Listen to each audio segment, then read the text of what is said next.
to. I'm on the phone with a gentleman. We were talking about an early 90s Porsche that was a super limited production car, and it was 14 cars ever made in this particular car.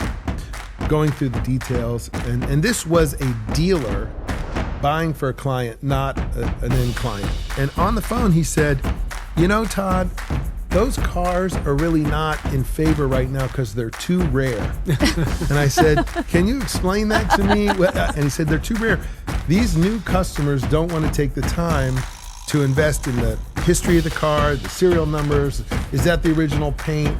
You know, all these things that we've all, you know, and I'm like, are you sure you meant that? You're listening to My Supercar World, a Post Oak Motor Cars production from Houston, Texas. Hello, everybody. Welcome to another episode of My Supercar World. I am Diane Kaplan, along with my co-host Lonnie Souza. Hey, everyone. And today we are so excited. We have a very special guest, Todd Blue with Lapis Automotive. Thanks for having me. Welcome, Todd. Thank you. Thanks, Hey, Lonnie. Todd. Thanks, Welcome. Diane. We're so excited. Good to see you all. Yay. You've been on our list, so happy. I'm honored. I'm excited. I know. It's fun. Todd, Yes, sir. man, you have got like a name in the industry that's actually just phenomenal. Too kind. Yeah. Too kind. So I got to ask you, what got you into the car business? Because you didn't actually start in the auto industry, did you? Crazy. So first of all, thanks for having me, guys. This is really fun to be here. I'm excited. So I grew up in Louisville, Kentucky, of all places, and went to school in Washington, D.C., and worked in Chicago after school and was in the metals trading business. Couldn't have been further from automotive. It was heavy industrial. Well, you're trading a different kind of metal now. Exactly. That's right. It was heavy industrial. And I guess the only two connection points in my life were when I was in high school. My summer job was in the floor plan department of a bank. And that was back when we had clipboards and we would count cars and go into the dealer, and you're missing this car. And I would go to a wonderful guy, may he rest in peace, Sam Swope in Louisville, Kentucky, who had a big dealer group of Pontiacs and other brands that aren't even around anymore. Wow, but obviously later he had Toyota and Cadillac and other things. But that was one connection point. And my only other connection point to the industry was on the buy side. I would buy from the manufacturer. So Ford and GM had stamping plants in Chicago and other places in the Midwest, and we would buy that material and then process it and sell it back to the steel mills, which then obviously remelted that and then would go on the sheet metal of cars just like this. So anyway, so I lived and worked in that life, in that business, and kind of thought that would be my entire life. Ended up buying that business from my family with my brother. And then down the road, we sold that to a public company. And at that time, my wife didn't want to leave Louisville, Kentucky or Louisville, Kentucky. And I got into the real estate business. I was in the fast food business, which also, by the way, I did not know that. Yeah. I tell my kids this all the time, that layers of your life actually matter. So you say, well, what does being a Wendy's franchisee end up relating to luxury automotive? And I would say the relationship with your franchisor was very similar to our relationship to our manufacturers. So that was a good learning lesson. Okay. All the real estate that we did made me not intimidated to build buildings for these manufacturers and when they wanted CI improvements. So that was a layer, but I didn't expect that to be a layer later. And then made a little bit of money and I started collecting cars first. And internet was kind of early. And so I was doing post-war European sports cars. By the way, that sounds very perfect, like I had it figured out. I didn't. I wasn't really making very much money. But I did learn one thing, which you guys are great with, and that is learning what a successful person wants from their experience, from the cars that they buy. And I didn't know it also at the time, but I was learning that world. And so then the economy kind of crashed in 2009, and I stumbled upon, through YPO, which I was in since 2003 and still in, a little Porsche store in North Houston, Texas, which sounds hilarious and sounds like, well, of course it was great, but it was a little nothing store, and hired some terrific people around me that, quite frankly, taught me the business.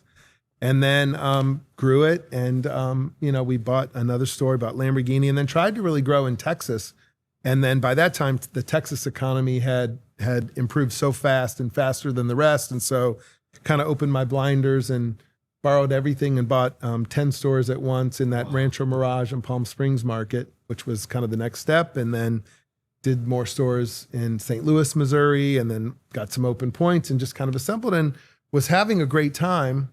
And then, like everything in this business, people start to come to buy your business and you're like, I'm not for sale. And then eventually sold. And I think, the reason that I sold that time, and probably the only time, is because, you get to a point where you're responsible for 650 at that time people and their families. And you're like, I got to make sure that this can perpetuate long time beyond me. And I'm nervous if I make a mistake, what would happen? I was heavily leveraged, to be honest. And I was like, let's take these chips off the table and give these other people an opportunity. I think the most proud thing for me was, I created a lot of millionaires and people that are running companies and have these incredible lives. By the way, I didn't create it. We created it together. Right. But it's cool to see the perpetuation and these people go on and have great careers. So anyway, that brings me to current day. Sorry to go. No, I love it. A little bit of a history, and I admire what you've done, and I'm friends with a lot of the people that you brought up into the business and gave those opportunities to. And I admire them. I think they run a great operation. Yeah. But that led to you having a little hiatus in the business. Yeah. And then now you're back. Yeah. So sold to this wonderful European company and ran it with them for. They're based out of Denmark, right? They're based out of the Netherlands. Netherlands, yes. And for a 3-year period, and then I had a non-compete, which is very normal in the business, and played around with some other investments and tried to get into fashion and some other things. I'm like, I can do luxury and other things, and ultimately completed that non-compete and always wanted Mercedes. Right. And so that was just kind of a life goal. And so found a lovely opportunity of, I like to buy things that need to be fixed. Right. And I found success in that in the past. And also things are very expensive, as we always talk about. Yeah.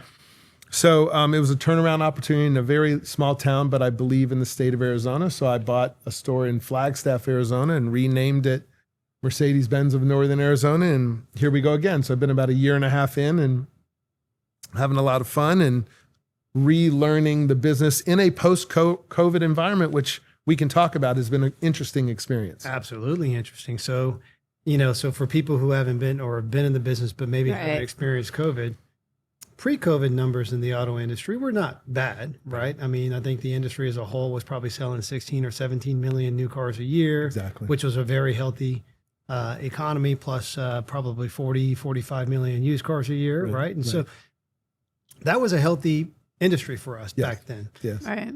Then COVID hits, right? And so the initial reaction to COVID was pretty tough. What was your initial reaction to COVID when you were operating? It's interesting. I was at the end of and this is going to be a very vulnerable statement. I was kind of at the end of my employment contract.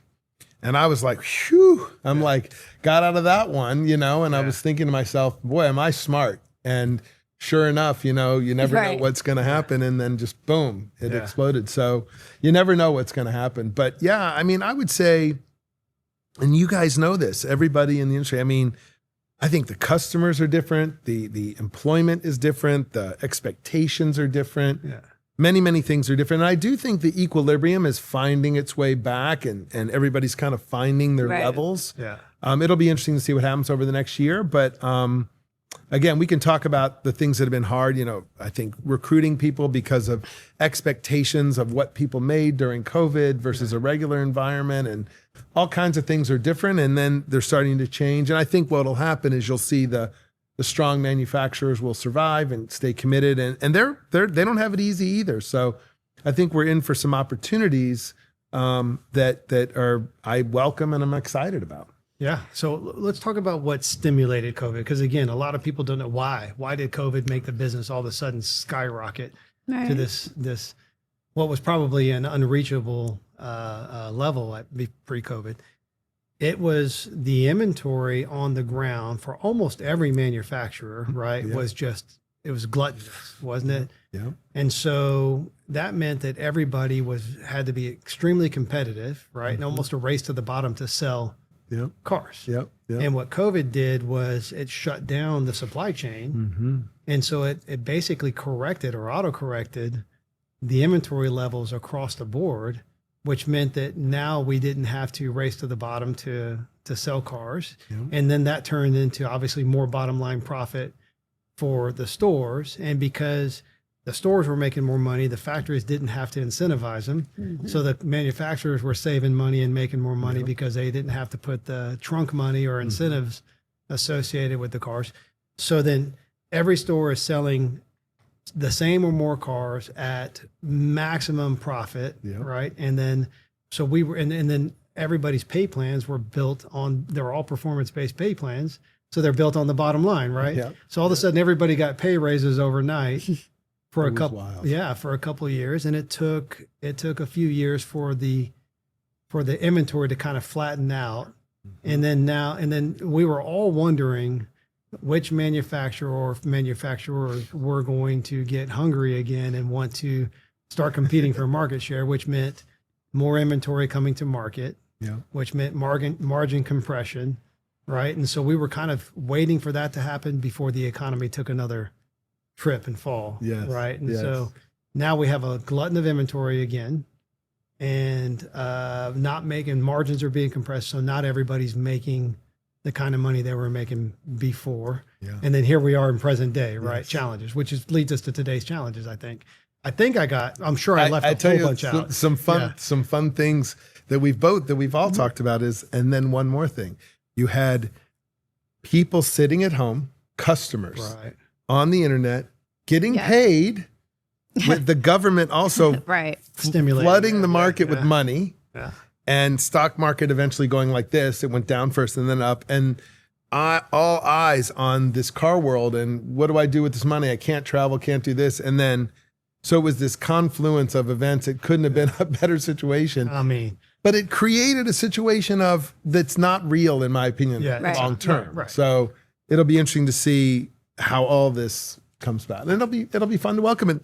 For you guys are veterans of the industry much longer than I have. You've lived in all markets and you know how to survive in them. But there are plenty of people literally that have been in the car business for just 5 or 10 years and are new to this. It's kind of like, and I'll be quiet after this, but it's kind of like there's a whole segment of the entire workforce today that literally is 35 years old and they've never worked in a recession. So 2008, right? 17 years ago,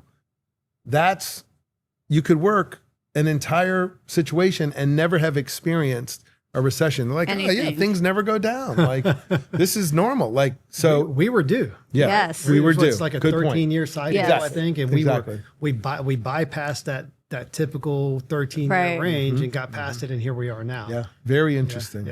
So I see that I get to look at a bunch, and I'm sure you do too, right? In the M&A business, you get to see a bunch of financial statements, and now we're starting to see that profitability is going down, but it's still better than pre-COVID numbers. Correct. Right. Correct.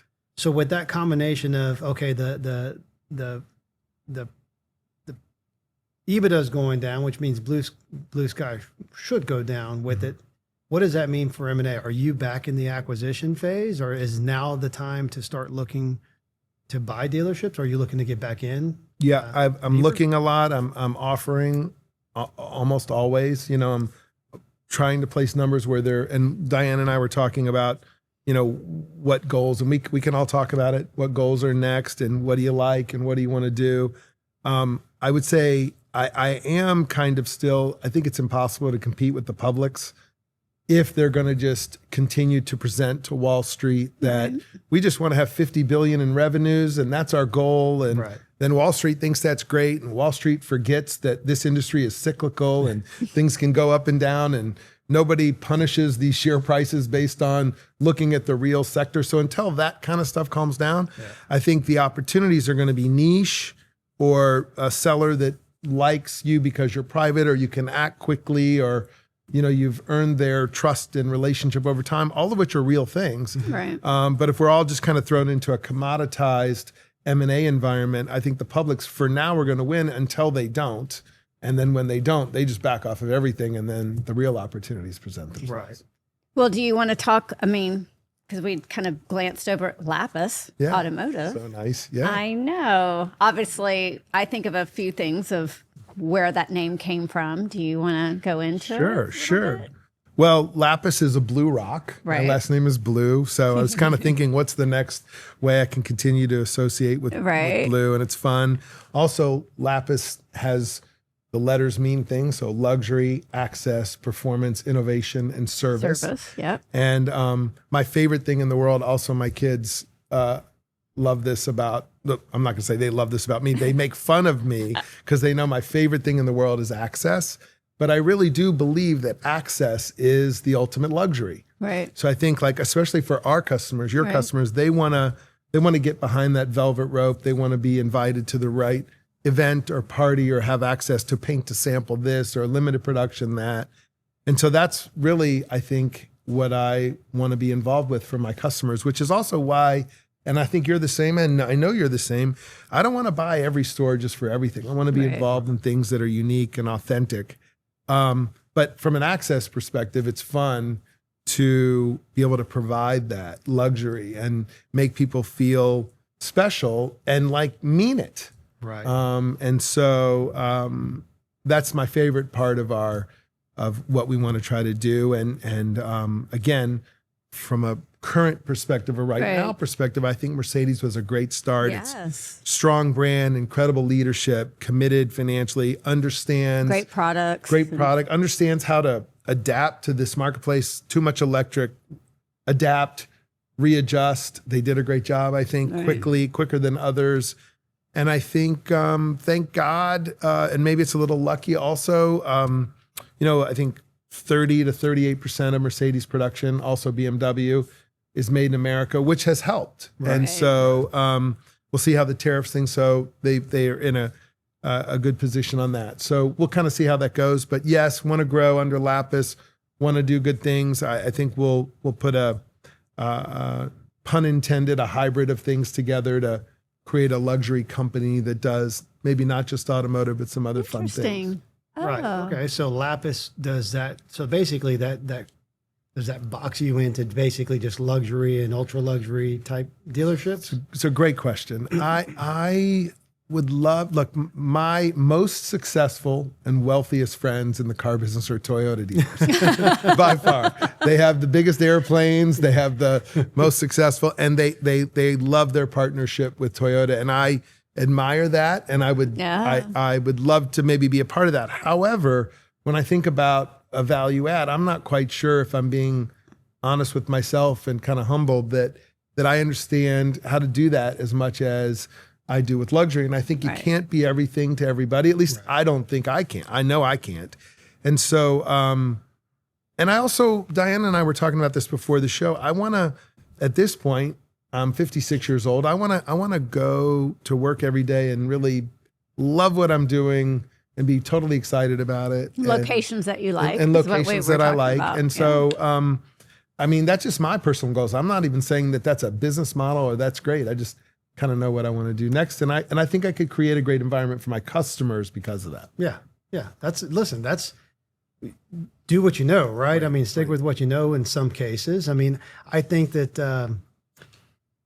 when we bought this Chevrolet store after running, Bentley and Rolls Royce for almost a decade, it's like, okay, how do we approach this deal? Right. And we knew that it was like, this is a competitive market. It is a volume play. Price does come into play. But what we figured out is, well, let's just approach it with how we know. Let's give this hospitality first type treatment. Definitely. And earn the business, right? Yes. And be different than every other Chevy store. Yes. Seems to be working for us so far. By the way, and you said this, and you're right. Think about it.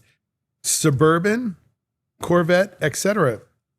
You are luxury. Yeah. I mean, Chevrolets are $100,000 in some cases and more. I never knew that Tahoes were so expensive these days. That is luxury, and it's amazing. And I think Cadillac's doing great things. And so I think luxury is a perception thing also. And so you're exactly right. And if you approach that and you create that environment for your Chevy store, like I know you guys are doing, because I've heard around town what's happening. It's incredible at Fertitta Chevrolet. It's amazing. So you guys are doing an amazing job. And so I think you can create that environment for the brands that you have if you throw your heart and soul into it. We're still small, so we still have control. Right. We'll see what happens as we kind of expand that footprint, but that's at least our goal for right now. Yeah. Right. Good stuff. Good stuff. I know. Yeah.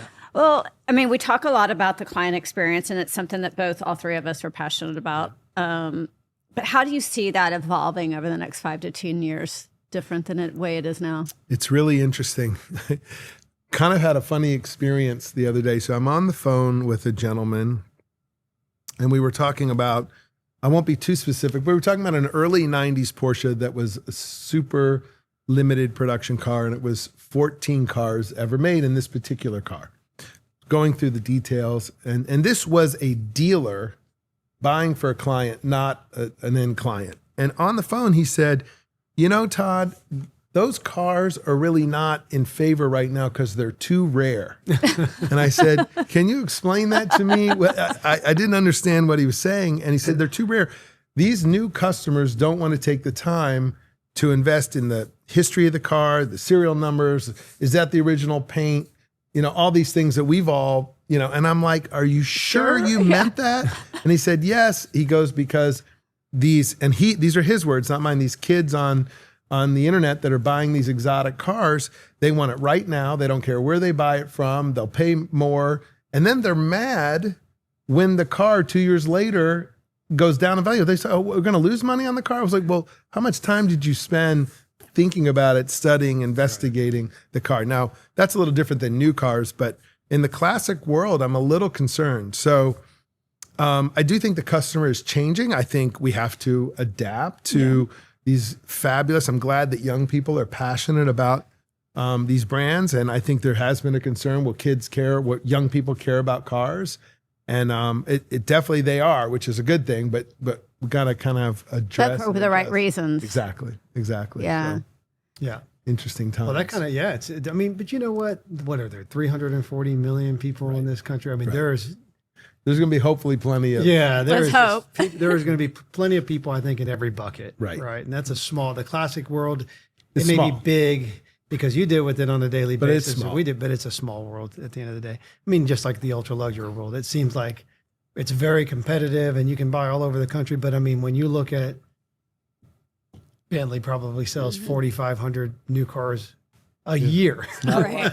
Not a lot. Compared to the millions that other manufacturers Exactly. sell. So yeah, it's a small world at the end of the day. Totally. Well, this kind of brings us, you brought up, the classic cars and stuff. This kind of brings up Monterey Car Week. Yeah. And, Lonnie and I kind of touched on it last week when we were talking and stuff. And I was like, I really want to get Todd's perspective on it because I personally felt like it was a little different this year and in many ways. It really was.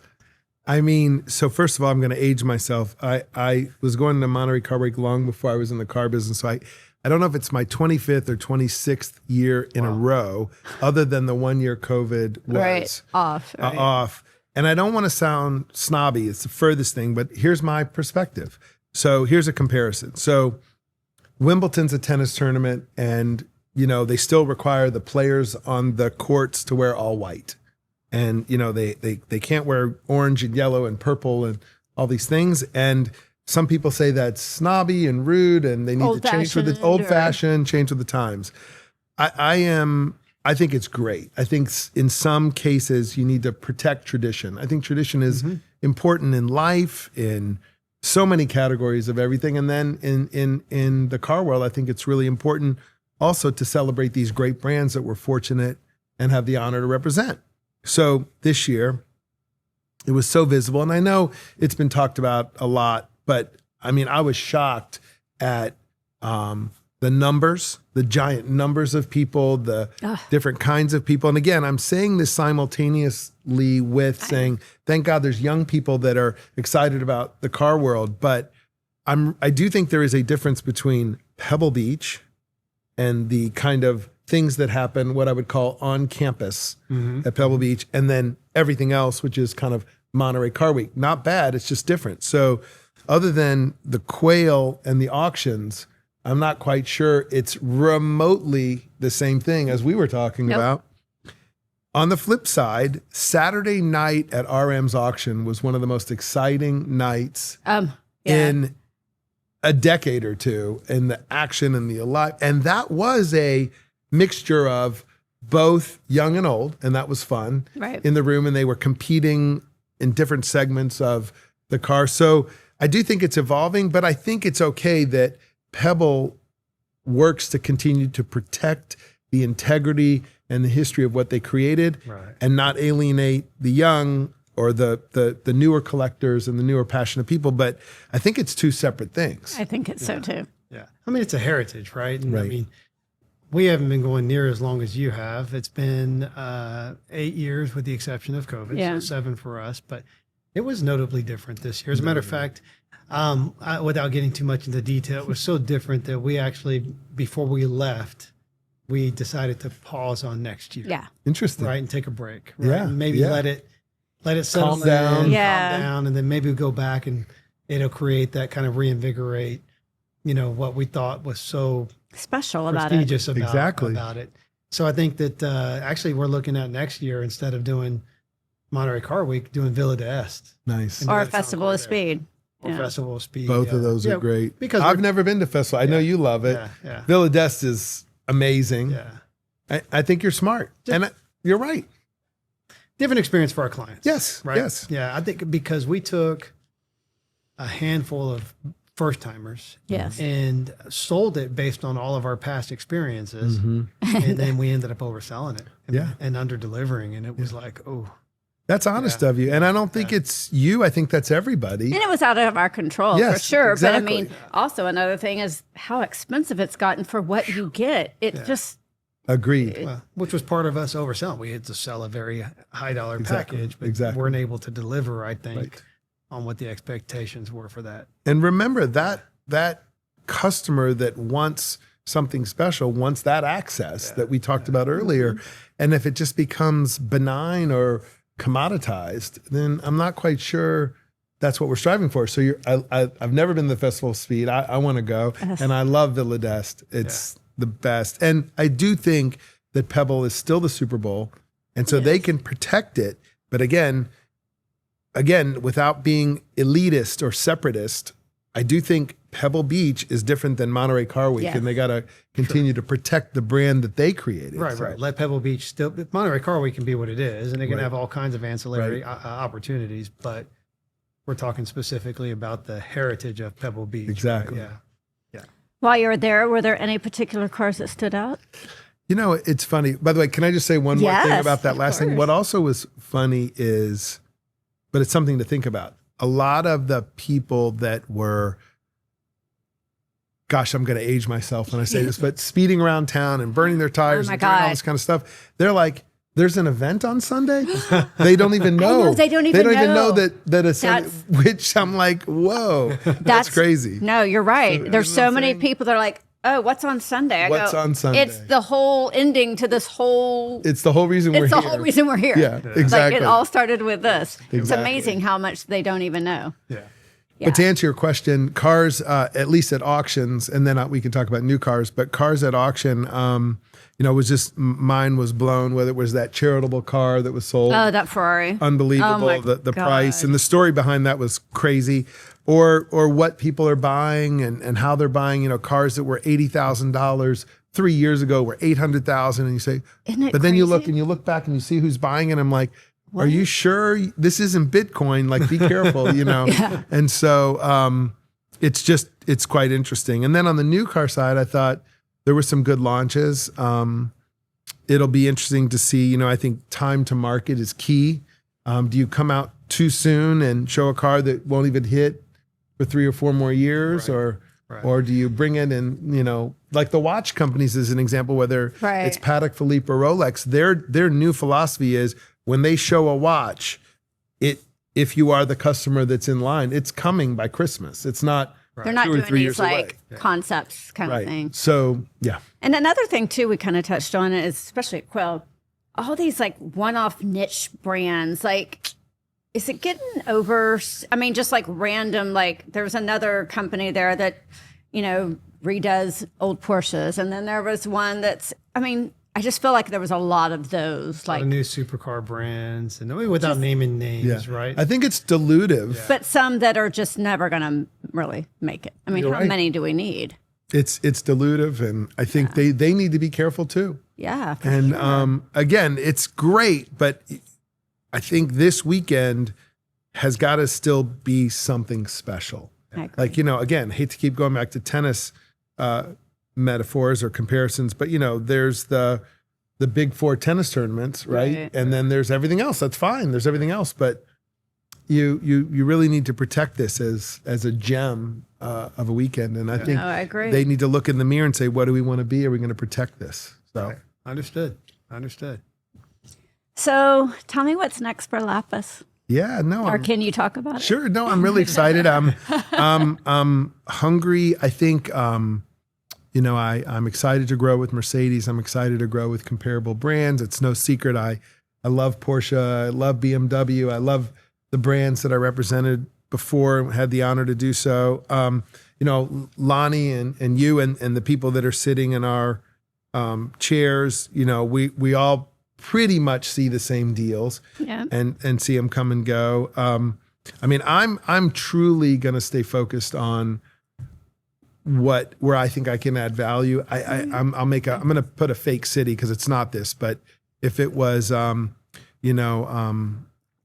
some city in South Dakota, I'm probably not going to do it, even though it's a lovely state and it's beautiful. I'm probably going to do things that match up to my life a little bit more. Because you don't want to be there.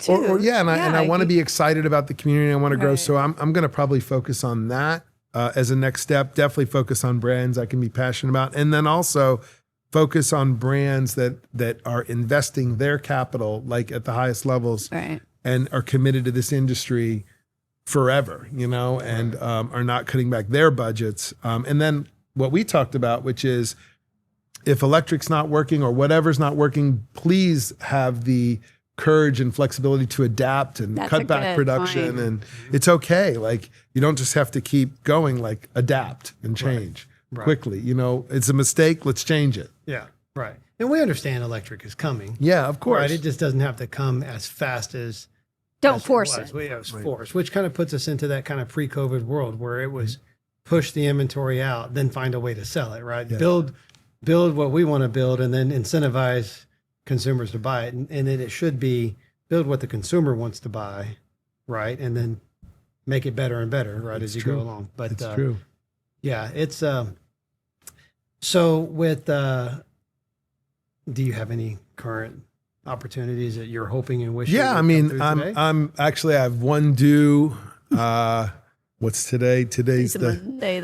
What day today's is the it? 16th. Well, today's the 15th. Anyway, I have one due. I think end of this week that I have to turn in. I'm just going to keep presenting numbers that are as competitive and as market as I can make them. But I'm like I said, I'm not going to just. I don't have public shareholders that I need to show that I have growth for growth's sake. I need to make sure that it's going to work for us and that I can represent my manufacturer partners to the best of my ability. One other funny thing about luxury, I had the good fortune to be, this is kind of cute, the guest of a watch company. Well, it's not a secret because they sponsor, but a guest of Rolex at the US Open last week. And I'm not bringing that up because of Rolex or whatever. I'm bringing it up because of an amazing story and how to treat a customer. So it's kind of funny. So we're at the event for the women's final on Saturday, and it was great and lovely, and the food and the swag and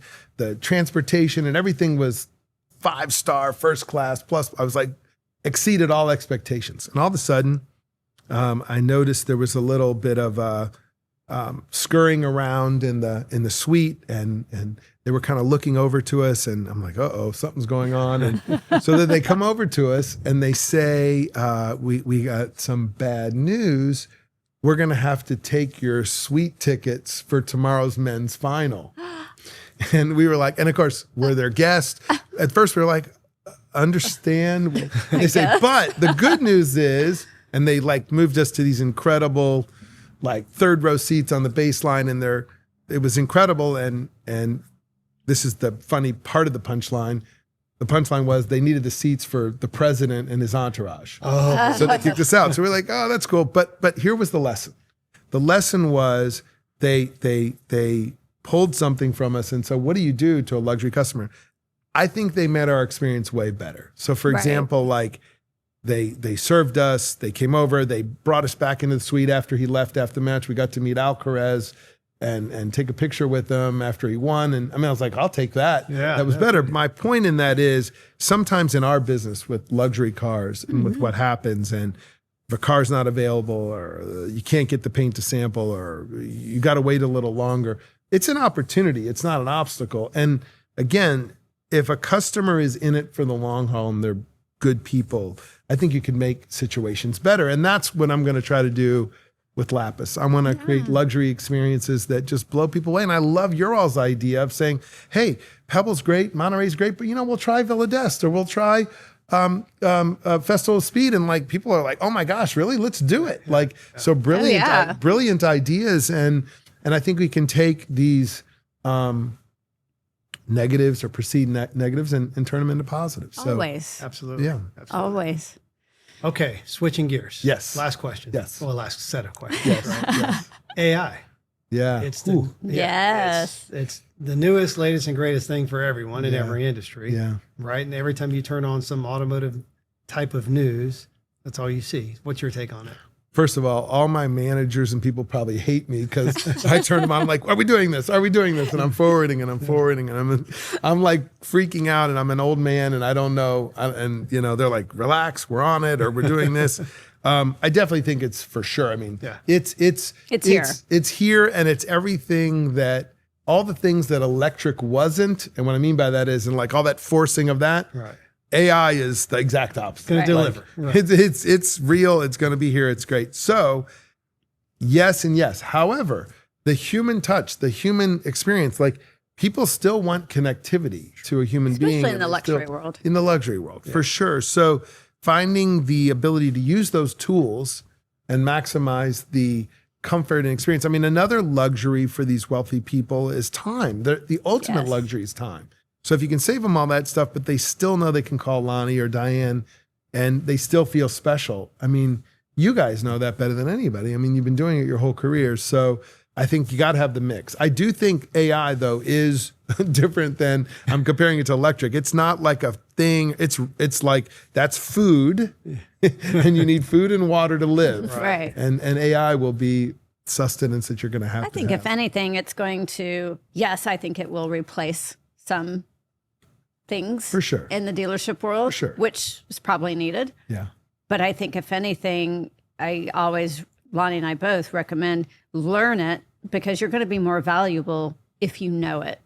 And letting it get hours back in your life, it just makes me more productive because it gets me back another 30, 45, 2 hours because I was able to utilize it the way I needed to. And it saved me time so I can get onto another project for this one, and knock that out for him. No question. That's the way I look at it. Yeah, I mean, and I think if any industry needs it the most, it's ours, right? Because look at the cash flow, right? Yes. Just the revenue and alone in the industry under a single rooftop, much less a corporate structure, right? Yeah. And the margin to be single digit and so low, the net to gross, right? Yeah. I mean, what other industry would survive with such low margins? None. Right? We just happen to be a great cash flow business and all this stuff. But I think AI is absolutely going to weed out, just going to streamline so many of our processes and probably help us with some headcount that it will grow that. It's really an amazing opportunity. Yeah. It's going to be fun to experience and be a part of. Yeah, for sure. Yeah. So adopt, right? Don't resist. You must. Yes. You must. Yes. We all must. Right. Yeah. Well, it's been great. Thanks for having me. You have to catch a flight. Yes. We had to squeeze this in such a short period of time, but we appreciate you. I'm honored. This has been fun. It's great to see both of you. Yeah. Great to see both of you. Okay, I have one last question. So if you could describe in a sentence or two your next lap of your career, like what would that be? Well, I think I would say that I don't think it's going to start negative. It's going to end positive. Okay. I don't think you have to have like an opinion on everything. You can, like we talked about earlier about Toyota, the best dealers are the most successful dealers. Right. So one thing is, I don't think you have to have an opinion on everything. And then I think it's okay at any stage of your life to jump and take a leap and take another chance. It's okay, you know? So you don't have to be everything to everybody. And at the same time, you're never too old to take a leap. I would do those. I love that. Yeah, two great sentences. I love it. Yeah.